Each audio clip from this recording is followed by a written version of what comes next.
Yeah. So, Well, that was the crazy thing, right? Like in the beginning is, so the History Channel build this. I think they took the easy route, which was, hey, we're going to make this exotic locations and hey, our guys are going to fight to the death.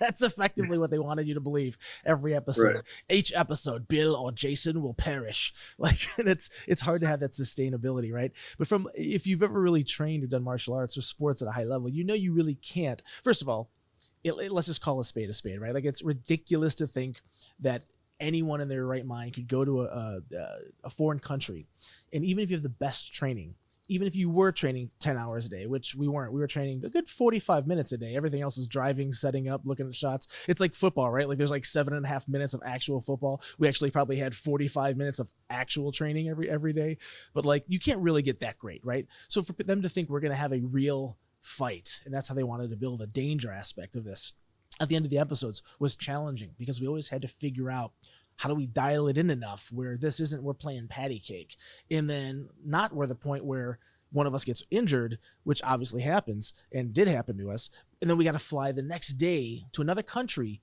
and start this whole process all over again.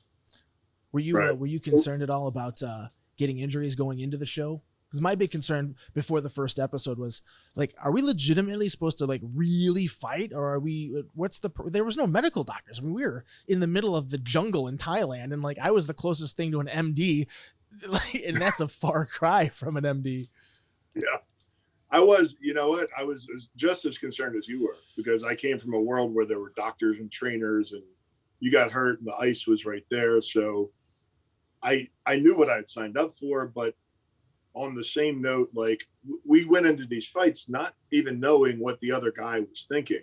I remember going into the pancration fight, and the guy was like smiling at me before the fight and shook my hand like 10 times. And, I go out there, I'm like, oh, this is going to be friendly. I kind of dropped my hands a little bit, and he kicked me right in my face. Like, first thing, I was like, okay, I guess we're fighting. And it was each fight that I had, and I'm sure you felt the same way, was almost like I was waiting for them to show me what level we were at. And then when I understood, then I would try to match that level. And it was disastrous in some instances, and it worked out in others. But you just didn't know what to expect. And most of the guys didn't speak English. Yeah. I mean, that's the thing, right? Like we go to like the first few episodes, they initially had it where the master was going to pick which one of us fought. And they had no real parameters on how are they going to decide that. But like the average Southeast Asian is 5'4", maybe 135 pounds. Yeah. I at the time was about 175 at 6 feet, and I looked like fucking Mount Fuji. And then they look at Bill, who looks like one of these poor Filipino cats could have hopped inside of you and used you as like fucking an animatronic robot, like a meat suit. like for the first like 4 episodes, they were just like, NSYNC is fighting. I was like, yeah, we got to do something about this. This is going to be sponsored by ibuprofen. Well, and I think that part of it was learning on the fly. I don't really blame anyone. I don't blame the producers, because I think we were building a show, really, like building it from scratch. And I remember a lot of times saying no. Now, I don't know how many times you did, but like when I had some sort of bacteria all over my arm that I got in Thailand. And then in the Philippines, they wanted me to rub like boiling oil all over. You remember that? Oh yeah, I did that. We just sort of jumped through the fire. I remember they didn't really have actual like ceremonies set up at a lot of these places, so they had to basically make a ceremony. We'd go to like, remember the ninjutsu episode? They were like, this is a ninja obstacle course, but really it was like a children's playground that just had some monkey bars and shit. And like they tried to film around ropes courses as if this was like a legitimate ninja school where you went to learn to be a ninja. No, this was like the kids play. Like we were like now we're walking the plank. It's a teeter totter, man. Like, come on, how stupid do you think the audience is? Chill out.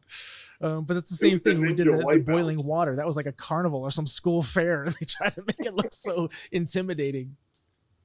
But I remember refusing to do that, and then one of our producers, Brian, who was a young guy, came up to me, and my wife was with me at the time. She had traveled over, and he's like, come on, man, you got to do this. Like, we need you to do this. And I just looked up at him and I said, no, not doing it. And he started crying. And even my wife was like, you're crying? And I was like, dude, you just need to like, go over there and gather yourself. But I didn't think it was that serious since you had already agreed to do it. We had a guy on film putting boiling oil on his chest. You're all set. He was young. That producer, he was like 24 or something. I think he was younger than I was. I was 27, 28.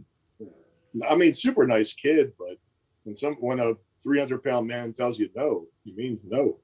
Yeah, no means no, especially when it comes from a 300-pound silverback gorilla. That's funny.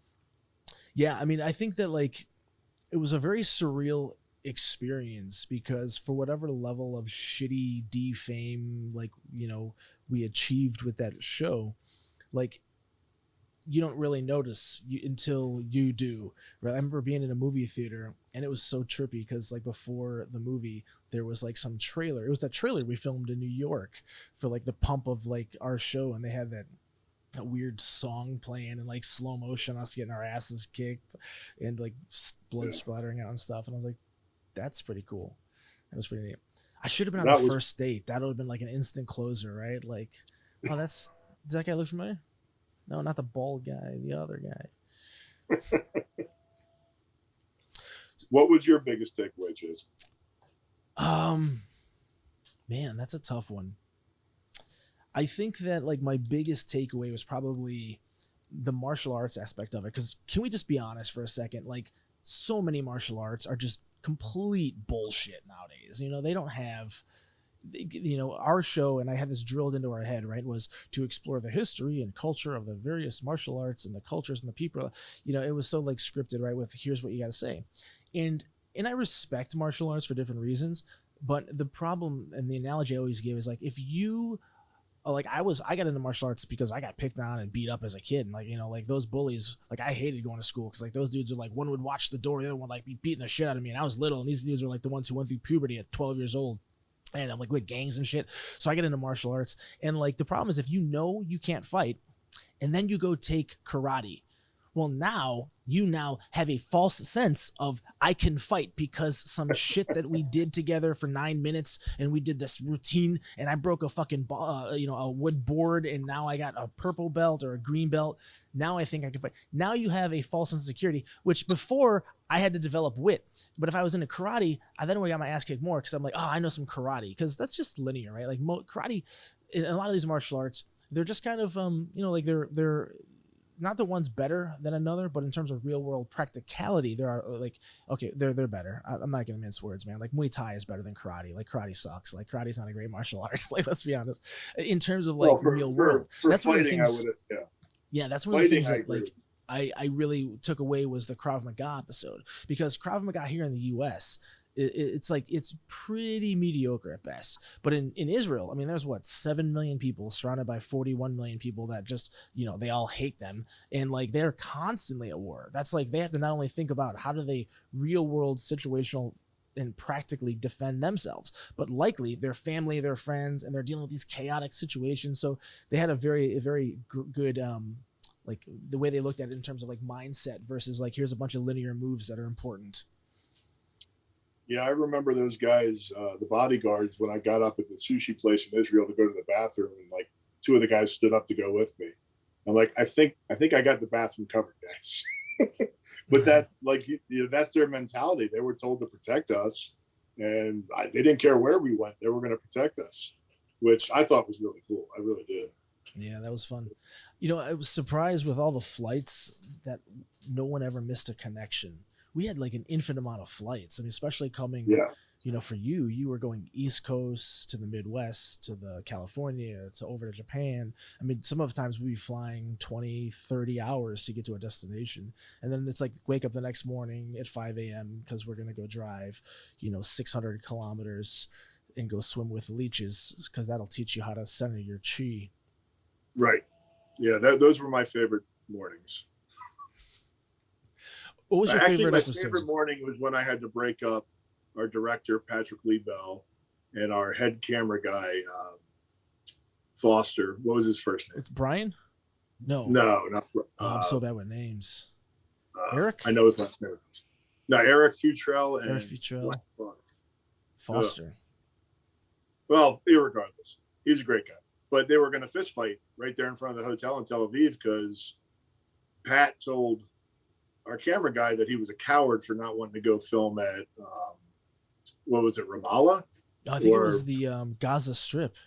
Oh, the Gaza Strip, Yeah. right? Yeah, and they were like bombing people in the Gaza Strip at the time. Yeah, this I was when, just like a CNN reporter just got kidnapped like the week prior, and this crazy Paul. director. His name was Paul. Paul, that's it. Yeah. Paul. But Paul was going to whoop his ass. I probably should have let him whoop his ass, but I didn't think it was good for production at the time. Yeah, because then we would have just gotten stuck there while they figured out where to get new cameras, and we would have been. I guess if you're gonna get stuck somewhere, Israel's pretty awesome. Like I liked Israel. I went out a couple times to like this club that was I don't know, maybe like a half a mile down, and I got there like 12:30, and I was like, oh shit, this is gonna be late. We had to be up at like 6 a.m. and like the guy's like, yeah, nobody comes till 2 a.m. I was like, what? How late do my Hebrew brothers and sisters party? Like, holy shit. So sure enough, like I'm just kind of killing time walking around there. 2 a.m. comes, starts piling in. So the next day, like I didn't sleep. Like I was just like went to the lobby. I think I like wandered into the hotel at like 5:45, and I'm like, Bill, you got to take today. You got to be the man. I remember that. I can't do this. Yeah. Like I'm so hungover. So like that's a little, that'd be a fun episode. We just watch all the episodes back to back and just go through Easter eggs. Like, well, here I'm absolutely fucked up. And then here we didn't really break that. That guy broke that. That's some fun behind the scenes. Like when like we did the in Greece with the tiles. Oh yeah. That was a funny story. Do you remember that story? I do. Yeah, it was Bill's turn to fight. I also remember Patrick pulling me aside after that lobby, and he's like, Bill, we have to do something about Jason. Like, what are we going to do about Jason? Because he's South African, had that accent. And I go, I don't know what you're going to do about him, but I'll be in the van. What was that from? You had stayed out like partying or something. And honestly, I didn't care. Yeah, I was like, he's here. Like, let's go. Yeah. I don't see what the problem is.